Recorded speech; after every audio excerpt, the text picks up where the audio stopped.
Coming to live, Spirit and Coffee. Got my coffee here, yummo. So good. Okay, well, let us get us started. Um, Fabulous Tuesday. And just so you guys know, my life is going to be changing completely, as I told you guys before. Now, here's the deal. My life is changing because, good morning, Roberto, I use some basic principles, right, that I told you that I live by. Now, the alchemic process of the esoteric works goes through some type of a process. Everything in life has a process, okay? Everything. Now, when we look at it from that particular standpoint, which is really from the sacred feminine, good morning, Rick, is that we understand that there's this process that's sort of, we go through cycles and patterns. Okay. And I've talked about the cycles and patterns. They exist within the very structures of the basic fundamental um, principles of law. Okay. And we'll say that it's natural law. So we see stuff like Fibonacci codes and patterns, right? And we see the spiraling happening consistently throughout, well, everywhere, right? Hurricanes, tornadoes, even the cosmos themselves, we see as this spiral sort of happening all over. Okay. And this spiral is super sacred, right? It's sacred geometry. Why? Because that is telling us that we ourselves exist in a pattern and our life is a pattern. And if we start to look at the things that show up in our life, we're like, wow, that's a pattern. You can almost predict what's going to happen in your life based on the patterns in your life. If you understand the patterns, which are seated in our subconscious mind, and then they play out. Now, the process, and I wanted to talk about this real quick, the process itself is not as painful if we understand what part of the process we're in and we understand how the process works and what comes next in the process. Most people don't know that. So they live, good morning, I think I said good morning to Jose. What happens in the process, right, is that we step into first a beginning. So let's just say there's the unknown, okay? Kind of like when we come into this earth, and a lot of the four agreements was talking about that. How were we programmed? So we sort of come here as newbies, right? We're brand new babies. We're all fresh. We don't know what's going on, and we have to be taught. Now, if we're not taught, we'll die. If we're not taken care of, we'll die. Okay. So we know that we have to be nurtured. And then we're programmed into certain ways of behaving or certain ways of being.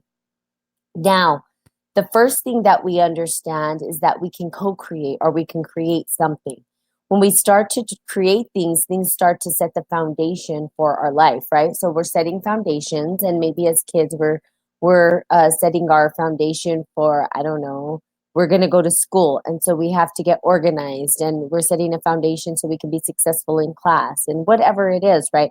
And if the structure isn't built on a firm foundation, okay, good morning, Lisa, then what will happen? It'll fall to pieces. That is what's called a tower event, okay, where everything comes crashing down. So we sort of build up our life based on some principles, right? And sometimes the foundation is not stable, okay? So maybe we're trying to balance a pyramid on two pegs when we really need four, or three pegs when we really need four. All right. When you have a strong, firm base pyramid or foundation for your life, you have four. So you have four pillars, right? And those four pillars then set the foundation to build up your life. Now, if you don't build your life up this way, okay, and I was telling you guys to build your principles. Understand what your principles are. Don't waver in principle. Ask yourself, what am I going to compromise? What will I not compromise? Okay, or don't. It's up to you.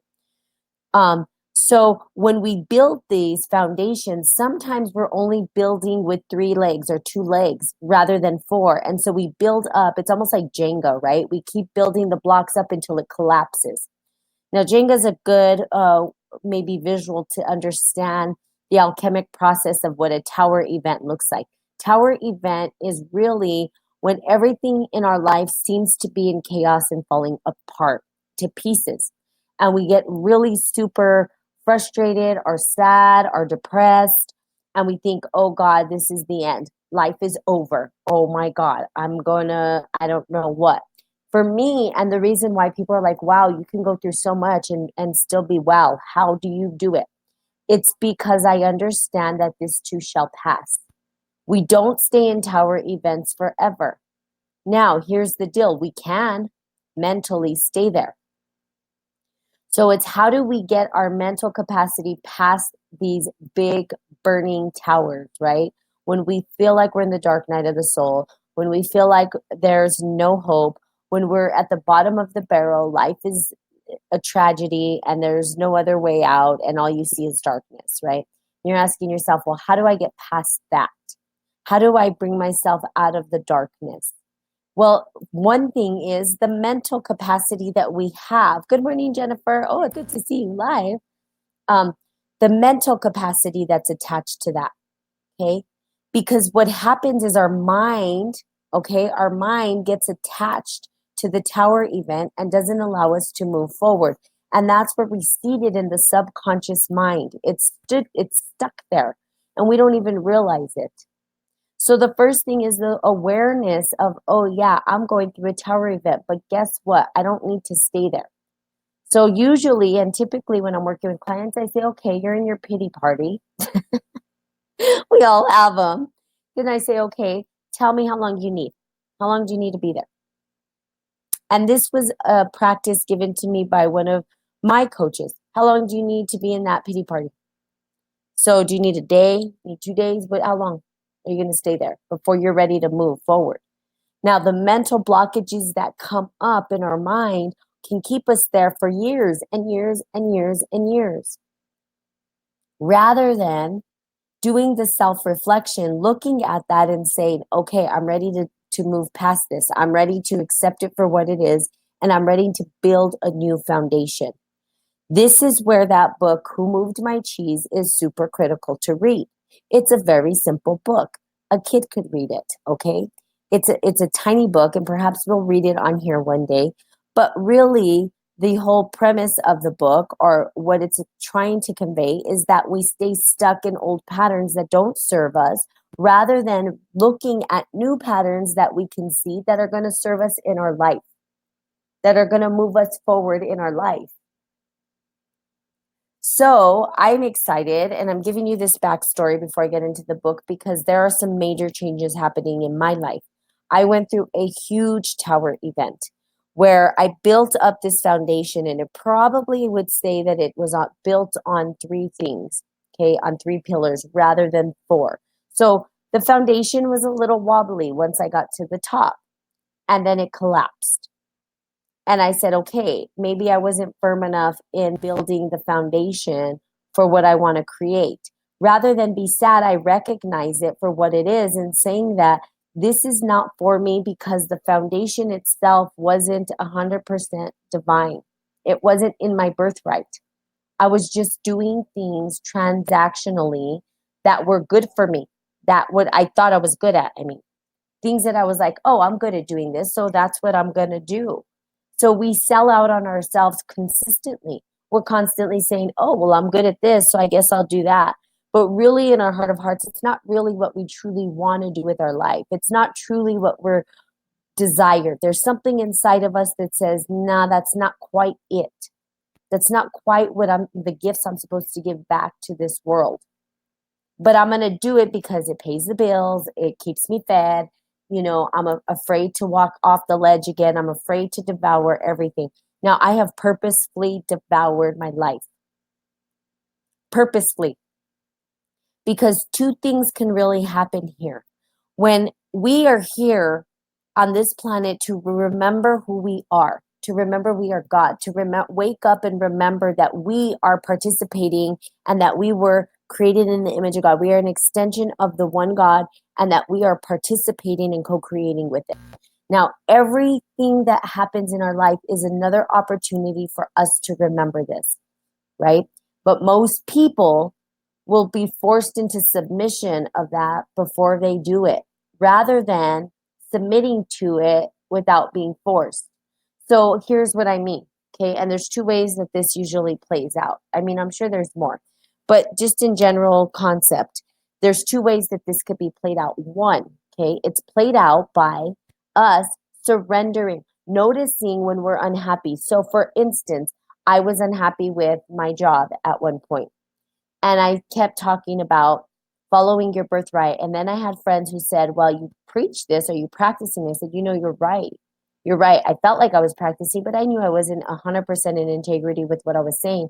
And I knew that in order for me to step into this unknown, that I had to let go of these things. So I let go. And I said, I can't do this anymore. It's compromising my spirit. It was making me sick. And that's what'll happen every time you compromise your spirit, or what you know to be internally true for you, and what drives you and what drives your happiness, right? The internal happiness we have within. When that starts to get degraded, when our soul starts to feel depleted, we get sick, because we can't thrive in an environment where we're not recognized and we're not seen as valuable. We are valuable. And that's really what we're asking for. How do I give my value to somebody, right? And leave my value there. And how do I get my value? And how do people appreciate my value? And if they don't, why am I staying there? Why am I there? Why? So ask yourself those questions. Why? So I had to ask myself, am I being valued? No. Well, then what am I doing? Why am I giving all of this energy to people who don't even value what I have to offer? Does it make sense, right? So I devoured my entire life. Okay. Now I said, that's it. I'm going to do it. If I wouldn't have done it, I would have been submitted into that. And that would have been even more painful, because I would have got sick. I would have ended up probably in the hospital and not feeling well, and then forced into submission to surrender. Same thing that happened at the airport with me. When you guys remember the story, I had to drop to my knees and submit to God and just be like, okay, help me. I need help. I'm surrendering. Surrender is a principle that I live by. Surrender. It's one of the base principles that I live by. Okay. Good morning, those on Podbean as well. Surrender is not an easy principle to practice for most. Vulnerability, not easy to practice. Authenticity, not easy. Personal responsibility, not easy, right? All of these practices that I put into place are not easy. They're not meant to be easy. They sound really nice, but in practice, they make life really difficult. Why? Because it devours the very foundation that we built, maybe not in the name of God. So here's what I said. I am new to your channel. Thank you. Oh, I have somebody on Podbean who just said, I am new to your channel and just joined you. Thank you for joining us on Podbean. I appreciate the interaction. And those on Podbean that listen in, you guys are always welcome to make comments. I read them all the time. And I'm also live on Facebook. So I have one of the people who was on Podbean, Jennifer. I don't know if she's still on here, but she came on Facebook Live. So you guys can see my face if you want to. Totally up to you. But that is the reality, is that this is the extension of the organic expression of my God birthright being extended outward and manifested into the world, which is a vulnerable place to be, right? Because here it is. I'm saying, yes, this is how I live my life. So guess what? People are going to watch and say, is it congruent? Does it add up? Is it in integrity? And the more that you magnify this, good morning, Nicole, the more that you are held accountable for your own personal self, which is good for me because I believe in spiritual integrity. What does that mean? I told you, it means surrender. It means authenticity. It also means going through the entire alchemic process that helps your spirit to transcend and illuminate into light, to connect into the higher ways of being.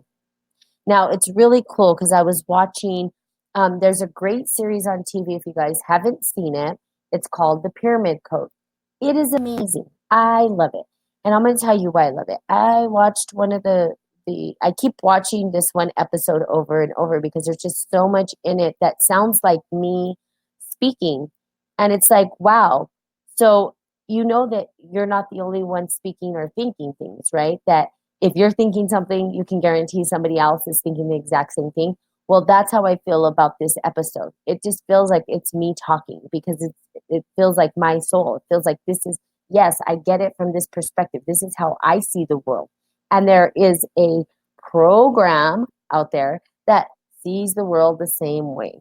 And a lot of it is about the ancient traditions of Egyptians and the pyramid code, and it talks about the sacred feminine and the sacred masculine, and it talks about how this was utilized in the ancient times to really cultivate our engagement with this planet, to cultivate the way that we engage with the world around us, with natural law.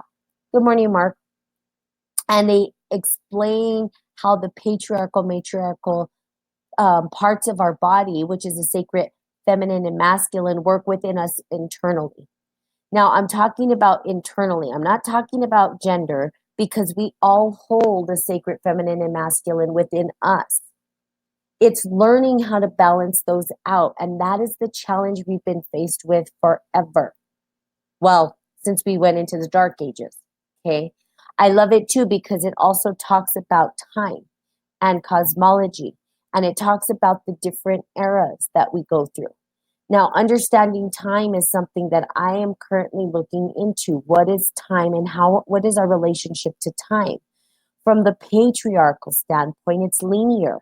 From the matriarchal standpoint, it's patterns. It's seeded patterns. But we have both, and we know that we're viewing both. So you can say that the seeded patterns are part of natural law. The way that we experience through our senses is a linear time. Okay. Our senses, they said we have 360 senses and we only use 5. And that really we've turned off all of these senses in our body. Why? Because we don't practice the use of them. Why?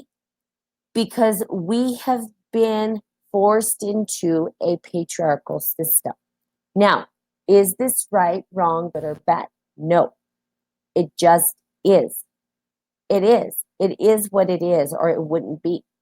But there is a result and a consequence by totally denying the matriarchal system. Okay. Good morning, Jesus. Now, when we engage in both of the systems together in co-creation, we have balance. And this is why the golden era, the golden age, they were able to create monolithic places or monolithic structures that we cannot duplicate today, because we were using the senses that we no longer have tapped into. We know so little, okay, at least in the US. I can say that in India, the Vedic process is pretty well known, but we're coming further and further away from understanding the way that our senses engage the physical world. We only look through the 7 senses. So we look through the eyes, the nose, the mouth, and the ears. We touch. We've left out intuition.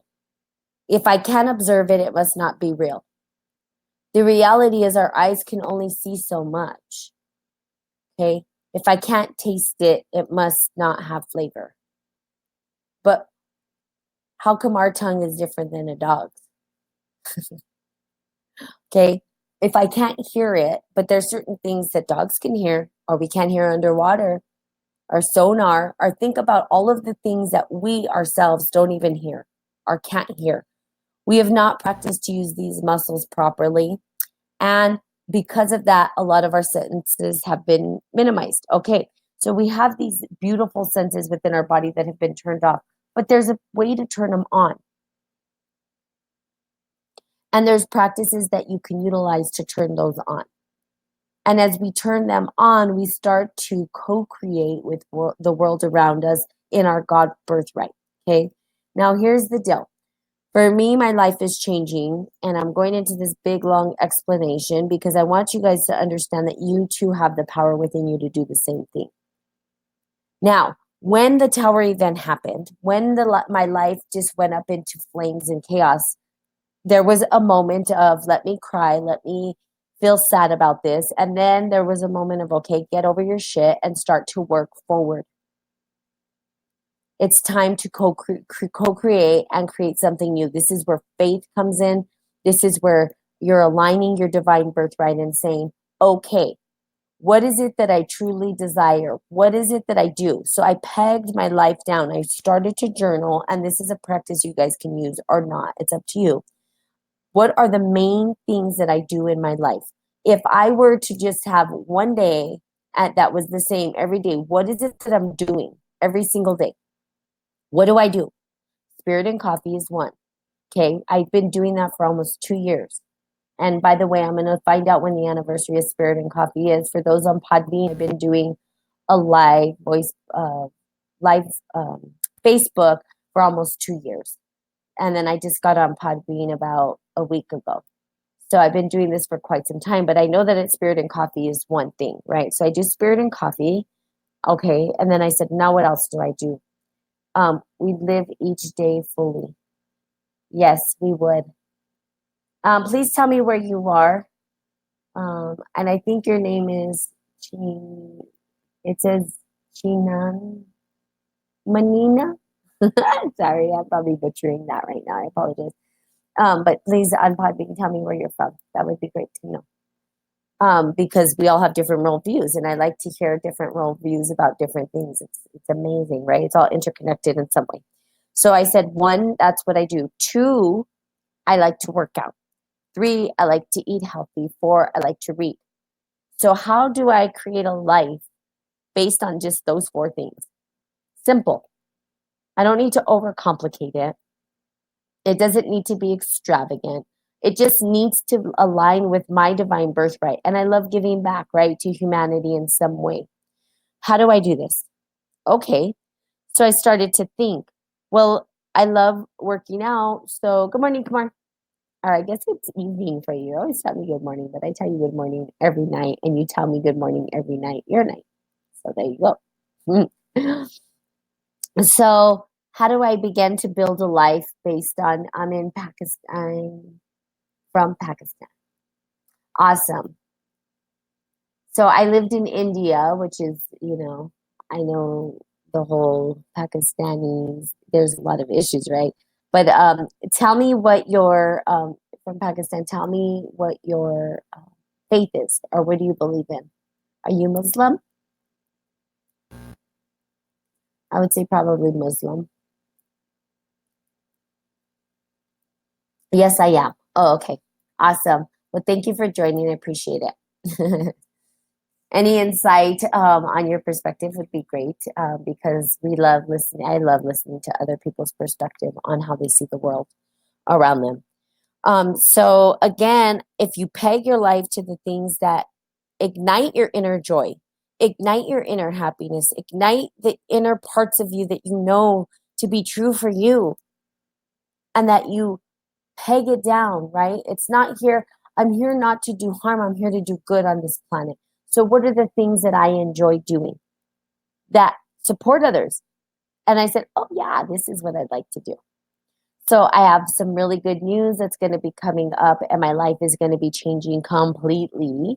Although I will be doing some of the work that I used to as well. But I'm stepping into this whole new world of existence, which I'm excited about. And I'm going to share it with you guys probably next week because I will start having a job. So I'm going back to the job, but I'm also building the company on the side. And I'm also doing other stuff because that's all I do is work. I'm a workaholic because that's what I love to do. Okay, so let's see what they said on Podbean. There's no racism in our heart. It's just the politics which create between Indians and Pakistans. Yes, there you go.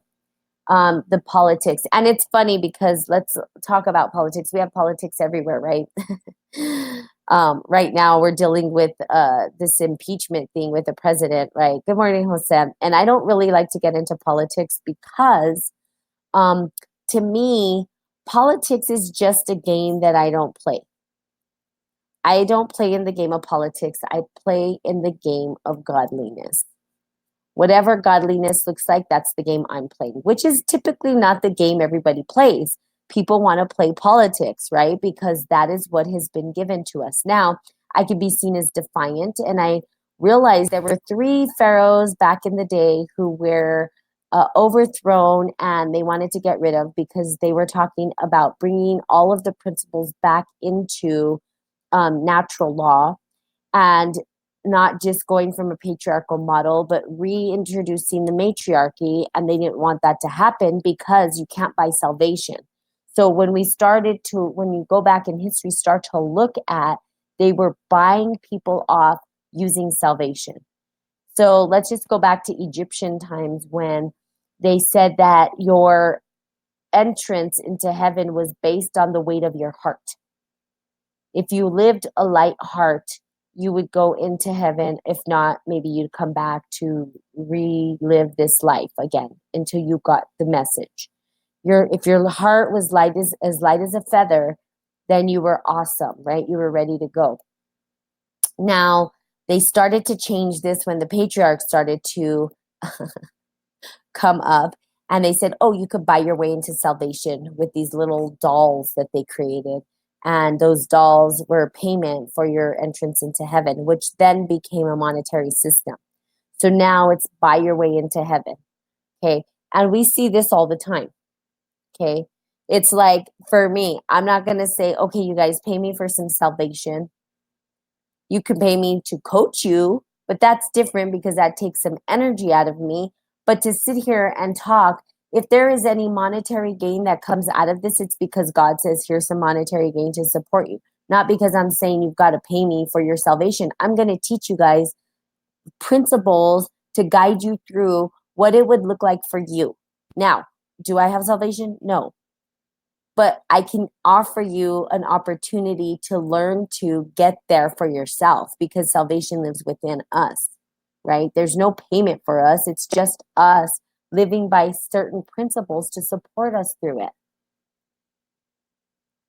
So again, this beautiful pyramid code, I think you guys should watch it if you choose to. Which is amazing. And it does talk about the patriarchy, matriarchy, and the sacred divine. And those people who were trying to reintroduce the matriarchal or the divine sacred feminine back in were wiped out of history, or where they were tried to wipe them out of history. Why? Because they were threatened that they would lose control and power. And this is where the priesthoods derived and all that kind of stuff. Now, this is historical written stuff. This is not just me blurting out my own thoughts. This is in the history books. Okay, this is what happened in the history. They tried to destroy them. They were trying to revitalize the matriarchy, which says then, good morning, Gail, which says then that we are seated in patterns, and now we see a rediscovery of the sacred feminine rising. What does that even mean? People go around talking about this, don't understand the roots of where this came from. The sacred feminine itself comes from historical context of how we used to live our life. This was the golden age, the golden era. This is when we were at our peak of spiritual awakening and understanding. And in that peak of spiritual awakening and understanding, we were able to utilize certain senses that we don't know, no longer, that have gone dormant, or we don't know how to utilize them. Now, in Egyptian context, the glands of our body were super important. You guys, think about this. Our bodies are our vessel. Our vessel is our spaceship. Our spaceship is the vessel that will lead us back to God's self. This is not outside of us. Now, in the system of our glands, we secrete hormones. When you secrete your hormones, they can even change your DNA structure. Now, because of the food supply, there's been so much obstruction in the body that our hormones are off balance. We have fertility issues, we have thyroid issues, we have thymus, whatever, all of the glands that are connected, okay? These glands are connected to the chakra system. When our hormones are balanced and on point, we will experience our best life. Okay? And that's really what we're here to do, is to experience our best life. This is not some woo-woo head in the clouds thing. Now, when we clear out all of our body and our vessel, we're able to clear out our pineal gland, which allows us to connect to higher levels of consciousness, which allows us to co-create with the source. Now, it's a lot, and I get it, because we've been so programmed to be 9 to 5. Time, we created time. We created time in a linear fashion. They're like, we can get the masses to be puppets for us if we create the Ford model, 9 to 5. And they even had a song to program us. And I think those of you who are from the US will remember, even this woman is getting a lot of awards lately. She's been on TV quite a bit, Dolly Parton. She had think working 9 to 5. That was programming us. Your television is called programming. It programmed us to think that we needed to work 9 to 5. And that was the right thing to do. And so we started to become a 9 to 5 household. Tell me this. Do your best ideas come between 9 and 5? No, you don't know when the hell they're going to come. Sometimes we have a spark of information or a spark of joy and like motivation at 2 in the morning. Maybe our motivation isn't on in the morning. Some people aren't even morning people. Some people can't even get started until 12. And so they're saying from 9 to 5. Well, from 9 to 12, I'm not even in it. I'm barely waking up. That's not me. I'm a morning person. But there's some people who operate better, like I operate better, like early in the wee hours of the morning. But get me till 5? No, 5 o'clock, I'm checked out. By 3 o'clock, I'm checked out. I'm already done for my day. But yet, the the system itself was created in a linear time fashion. Time experienced on a linear model is in the patriarchal form. When we transcend time and we say time in the matriarchal or sacred feminine form, we say that time are seeded patterns that exist over time, that the patterns will recreate themselves. Is it linear? No, because patterns, sometimes we receive new patterns, sometimes we shift patterns, sometimes patterns don't exist. So we look at it and we say, okay, how does this pattern that we've seeded, there's not a time scale, but we know that it's going to come up again. It's not linear, but we know that these patterns repeat themselves over and over and over and over again. Good morning, Nicole. So how then do we co-create with time? How then do we take time and say, this is our friend? This is something we can work with. So what I have done in my life, because time has been such a blessing for me, and I've learned to navigate through time in a way that makes sense for me, not in a way that makes sense for society or the norms of society. Okay, and again, I'm always in trouble. I do things my way, not the way that I'm supposed to or told to do or the way the masses think I should. So I said, okay, how do I create time to be a friend? What is it that I get to do to understand how to maximize my time? Now, there's this thing with time, okay, which is really critical for you to understand or not. You can or cannot, depending on where you are with your time. Is that notice that when you're completely still, like just still, like if I told you guys to just sit here and be silent for a minute, it would feel like 5 hours, right? And the time would seem to go slow. Now, think about this. Think about when you're with friends and you're talking, and 5 hours has gone by, but it feels like 5 minutes. Why is time experienced this way? And I started to understand that, the reason why is because when we look at time, if we were to speed up time, if we were to record something, okay, and play it back, but we played it on fast forward so fast, it would disappear. It wouldn't even exist. But also, we would maximize our time, right? It would speed up. Time would speed up. So think about that. When we're in motion, time speeds up. When we're still, time slows down. So when you're wanting more time, I would highly recommend that you slow down. The less time you have, the more you should meditate. Okay, that's a parable. That's a saying in the Buddhist world. Okay. Good morning, Auntine. Good morning, Nicole. I think I said good people in general do things their way. Yes. Now, if you slowed down and you said, okay, I need more time, then I would say go ahead and meditate for 30 minutes. And you'll see how time slows. But in that space, so much clarity arises in it. And you're like, oh, shoot. When these great thinkers couldn't solve an equation,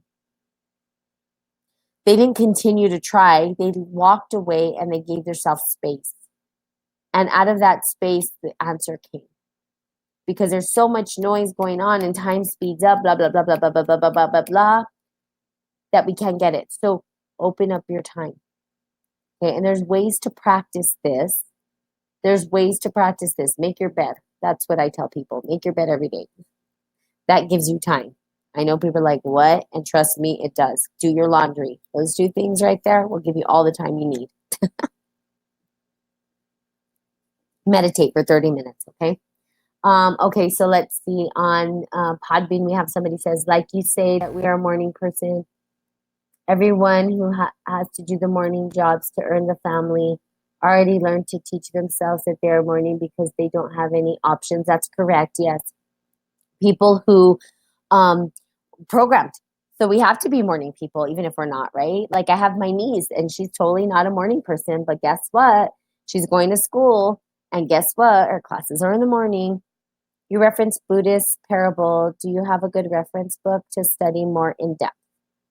Yes, Gal, I had books that I got from the Mahabodhi in India when I lived there, but they only write them there. And they've also done and I don't think they sell them online, but perhaps when I go back to India, and maybe Gal, you can go with me, we could go down to the Mahabodhi, where they actually have taken the Pali text, the original Pali text of the Buddha, and they've actually transcribed it into English. And they've done it in different languages as well. And that's kind of the restoration of the Buddhist culture in India, because it almost dissipated. It almost went away completely. I think I have some Buddhist books as well, but they're from the Mahabodhi. So you can only get them in India. But I can see online if they have them at the Mahabodhi. That would be nice. Kind of, maybe, hopefully they have them. That would be great. I'll find out from my friend, okay? I'll go to India again. Let's go. Awesome. Where did you go, Gal? I'd like to know where you went. Is it Gal or Gil? I'm going to say things wrong. Let me know where you went in India, because that's great. I lived there for a year in India. Okay. So again, here we go. Understanding your body, understanding yourself, okay? And understanding how do we take the internal world and Tamil Nadu. Okay, good. Awesome. That's awesome. I lived in Bangalore. And then, of course, I traveled all over the place because I was there for a long time. And then I just recently went back for a friend. And my friend's getting married in February. Perhaps February would be a good time to go.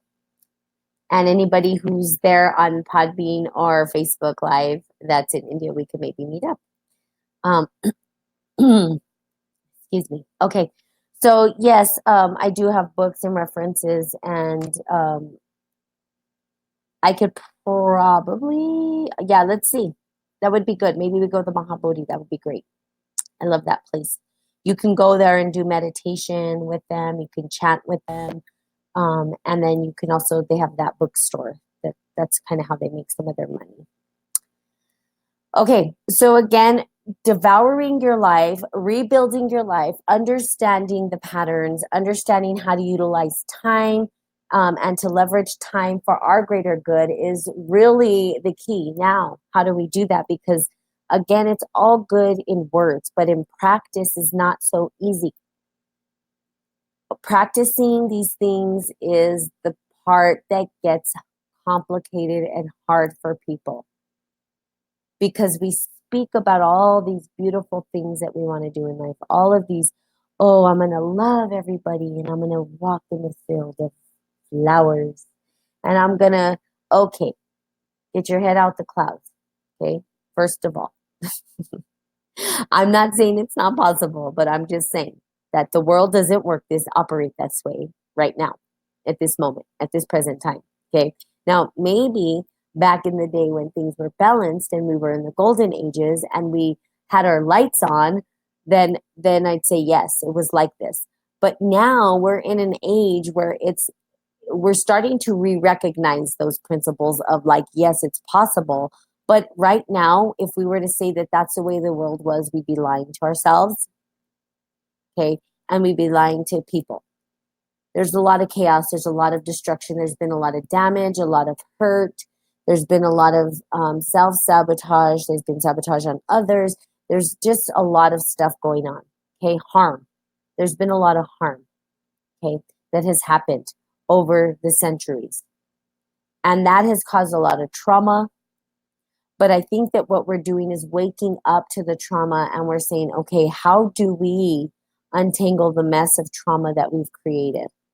Now, there's some very, very, very, very, very high level people, and I don't want to say high level people, but people who have kept the sacred wisdom from people intentionally to control others. And so they're very vested in making sure that this continues. And they're afraid of letting go of that control. Okay? They're afraid of letting go of that control. Now, does this make them right, wrong, good, or bad? No, it just is. And if from a neutral perspective, it says that we are here to remember who we are and awaken those and awaken ourselves.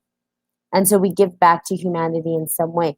Will we transcend this? Sure, we have the opportunity to transcend it through our own spiritual practices. Now, trying to get others to do it is not your job. I do this because in hopes that somebody will say, I get it. I had an epiphany. Now I can go do this for myself. My Kundalini teacher told me, you won't need me one day. I'm going to teach you and then you won't need me. And I was like, no, I'm always going to need you. And the reality is I don't need them. I know the basic fundamental practices of Kundalini. It's all I need to know. I don't need to know all this intricacies and fanciness. I just need to know how to clear out the obstruction in my body so that I can feel good, so that I don't have chronic pain, so that I could breathe properly. Basic. We don't have to get so complex with it. So when you're going through your transition of remembering who you are and reawakening and reigniting your divine birthright and reigniting the joy within you, that you take simple steps, simple practices. Doesn't have to be this big, long ritual that's 10 hours long. It can be something simple like I'm going to drink a tea every morning that helps me feel good and gets rid of inflammation or gets rid of the chronic pain or whatever it is. And you do that ritual every single morning. My ritual every single morning is to make my bed. It makes me feel good. I go and I work out. It makes me feel good. I'm not doing it for anybody else but me because I feel good. So do it for you. What are you going to do for you?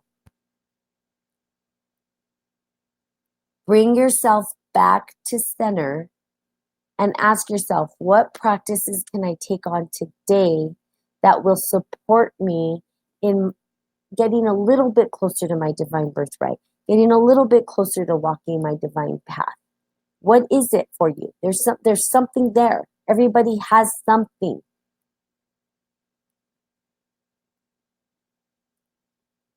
And that you tap into it. And I started this, I didn't read today because I have some exciting news that's coming up. And the reality is that I have been in this pretty chaotic story for quite some time. And now I'm starting to see that my life needs to go from here to here, and God is redirecting the way that I see life. Okay, you're going to look over here. You've been looking here, but nope, you're going to look here. This is where you're supposed to be. And it's aligning with my internal joy. I get joy out of understanding this. I get joy out of redirecting my life into places where I'm valued, into places where people can see the value of the work that I do and recognize it for value,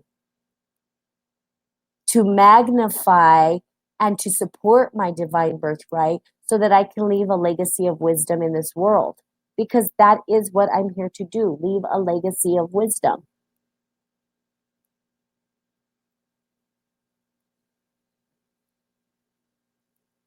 Now you get to look at your legacy. What do you get to leave in the world?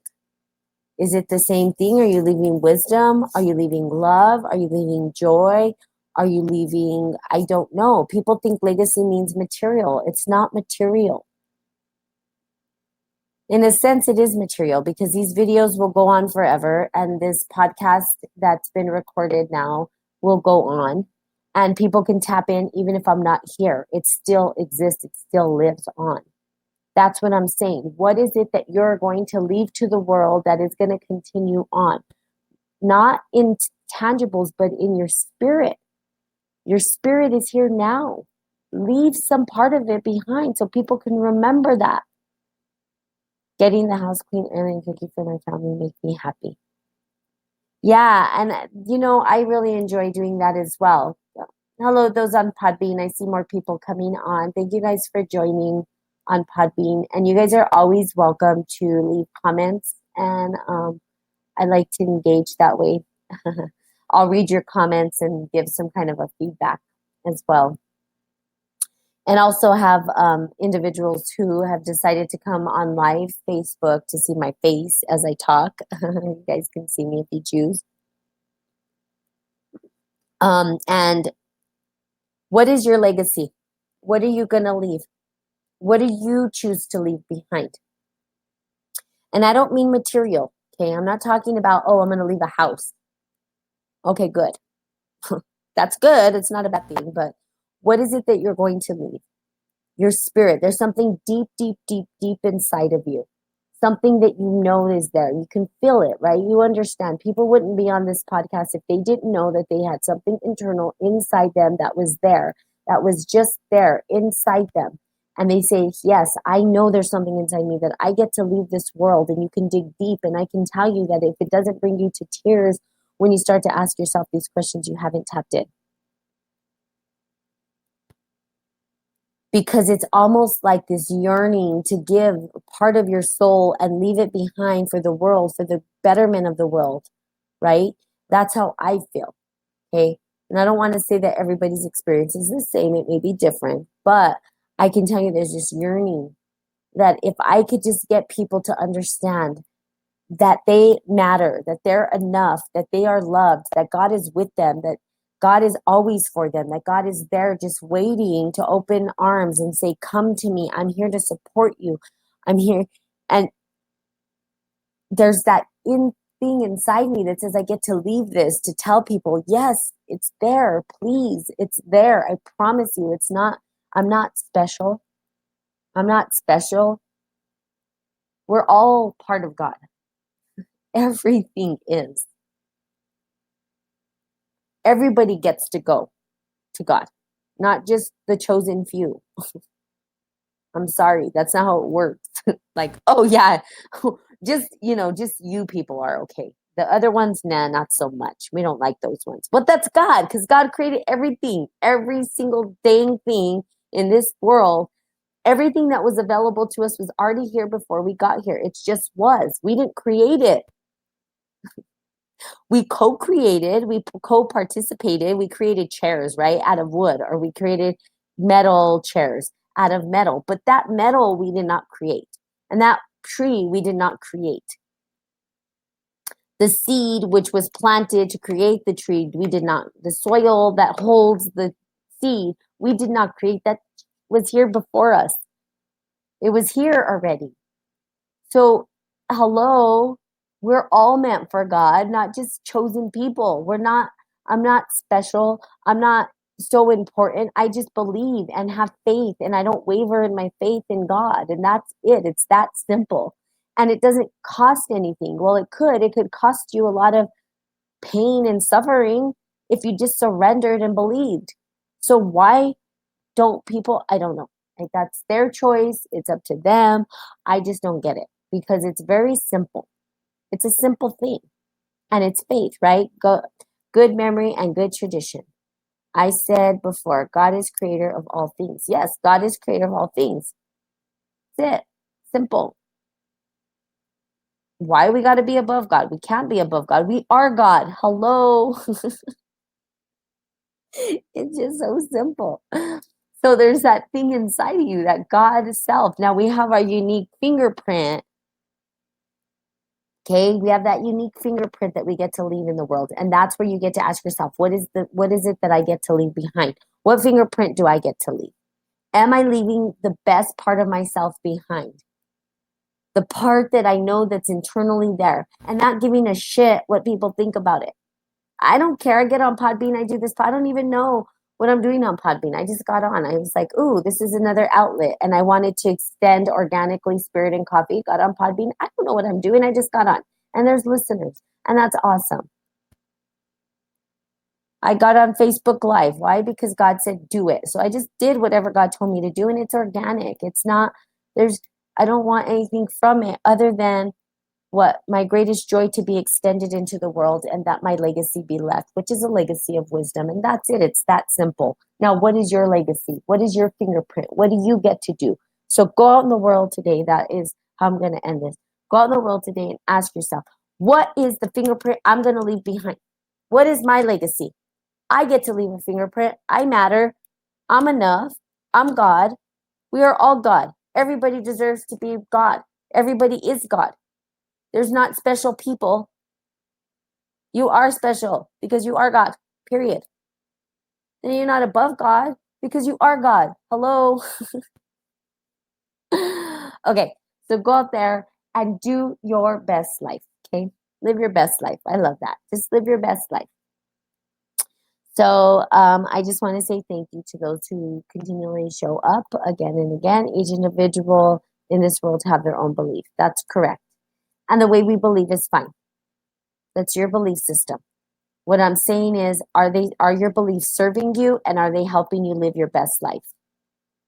And are they allowing you to leave your fingerprint and legacy in this world? Okay, that's it. Awesome. So I will see you guys tomorrow, of course. And I'm very excited. New things happening in my life. For those of you on Podbean, if you ever want to see me live on Facebook, you're more than welcome to do that. You just tune in. It's on my personal page. I will be transitioning my personal page into the Spirit and Coffee page, where I'll start doing my lives first of the year. So that transition will happen soon. So I just want to say I love you guys. Have the most magnificent day ever. And I will be seeing you guys, and you'll be hearing from me tomorrow. Okay. Have a good day. Bye-bye.